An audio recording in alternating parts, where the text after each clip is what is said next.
Okay, for today's video, I'm going to show how to tension the track and how to remove tension, which I believe is very important because most people talk about tensioning it because normally that's what you have a lack of tension. You know, as you wear and use the machine, some slack gets created. But sometimes you over tighten it, so you also have to know how to remove some tension. And one of the things that is important is that when you're putting tension in, you can't just put it to where you think it is. You should rotate more or less when you're at the point that you think is right, which for this machine, for example, is 1.25 inches or about 1 inch to 1.5 inches. It has a certain window there.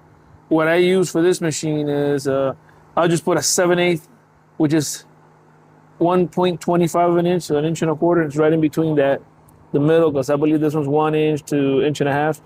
I just put it underneath, and it needs to be fit between this roller and the bottom here. So I don't even need a measuring tape.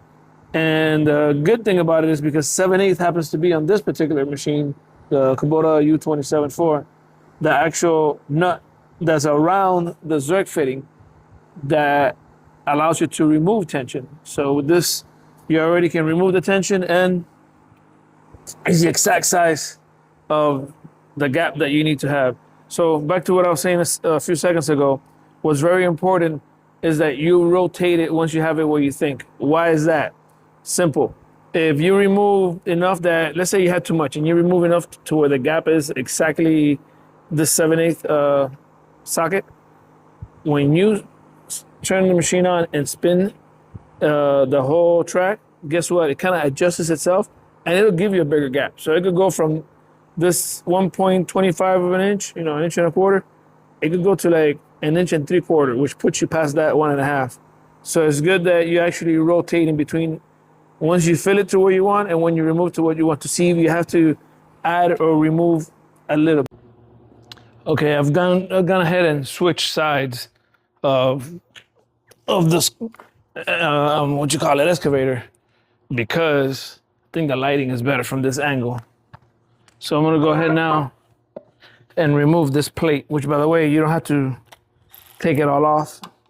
At least on most machines that I've seen, it'll just swing. You can just loosen that up and it lets you pop it out a little bit and swing it over.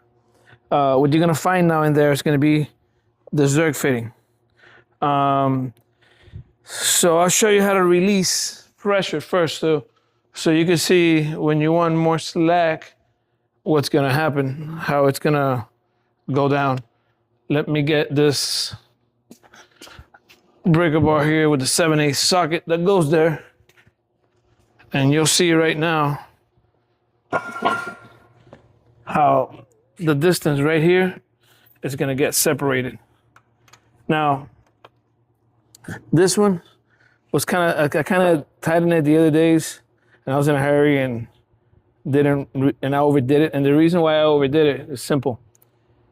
If once you put it to the specific tightness that you want it, you just close it, tighten it up and go on your way. It's a big mistake, because once you roll with it, it kind of readjusts. And I completely have forgotten about that, to be honest. But I noticed when I was driving, like you could feel the tension, like almost like if things are rubbing, because everything is so adjusted. And I felt something wrong with it. And of course I lifted it up and like this, with the bucket, and I saw that it was tighter. So anyways, it's gonna go down now.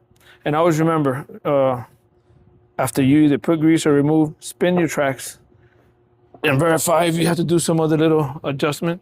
Let me zoom in here now so you can see how that track is gonna separate as I remove tension now.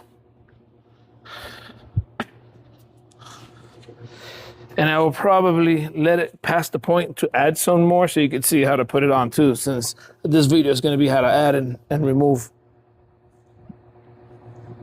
So the gap that I need here should be about 1 inch to 1.5 inches.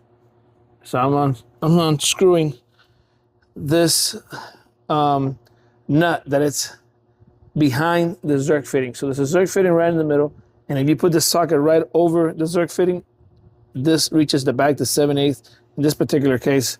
But it's always like that, that the zerk fitting's right in the middle, and that washer, that nut, you go right over the zerk fitting to the back, and you get that nut that you're gonna loosen to release tension. Now, if you notice, this has already been gone down, and it's probably kind of like where I need it, but I'm gonna let it go past and give it extra slack, let more the grease out, and I can see it back there coming out from the sides already. And if you want to go faster, you can put tension with your foot on it, and it pulls the assembly in and gives it that extra, make it quicker to remove the tension. So now I'm going to tighten it back up.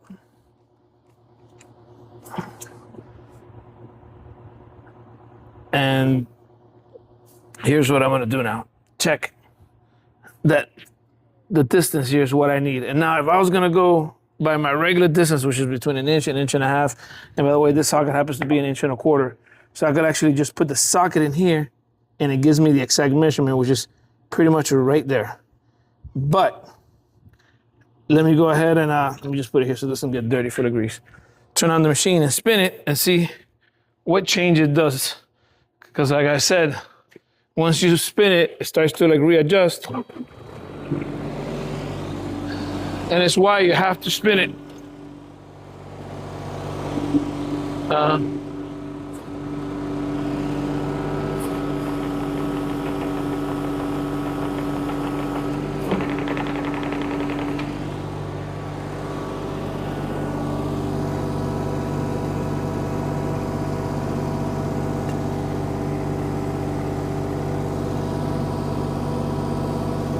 And in this case, it barely moved.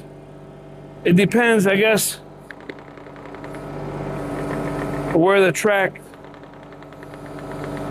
what position the track landed, and who knows what other variables, but right now, it's like right there.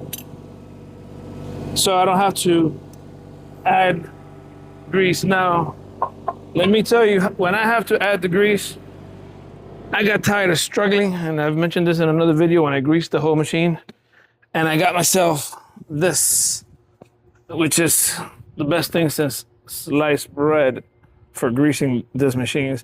I'll put a link down below. When you're greasing, especially, this has, I don't know, like 20 zerk fittings, and if it's the rotator, takes like 20 pumps on each position. You got to put it in 4 spots. Your hand gets tired of pumping. So this is one of those things that until you have it, you don't realize how much you needed it, because all you do is press the trigger and it comes out every time. It's not like the pump ones, the hand ones, that sometimes it works, it doesn't. This is super well engineered. So I'll put a link down below. And also to this tip, this is not the original tip that neither this machine or the hand pumps bring. This one's like 30 bucks. But instead of just being pressure stuck into the zerk fitting, you push this back and it pulls this out and opens it. And then when you let go, it closes and clamps, so it doesn't fall off or anything.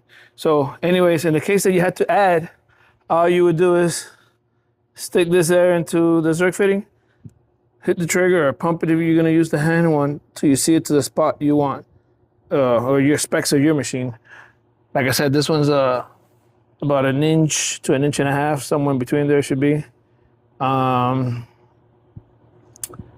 What else can I tell you about it? But just remember always to spin it, because you have no idea how many times it's happened to me in the past, and it just happened to me now. The other days, I didn't do that, and it was off. And it has to do with in what position the tension of this whole thing ended up. So make sure you spin it. And that'll be it for this video. Catch you on the next one.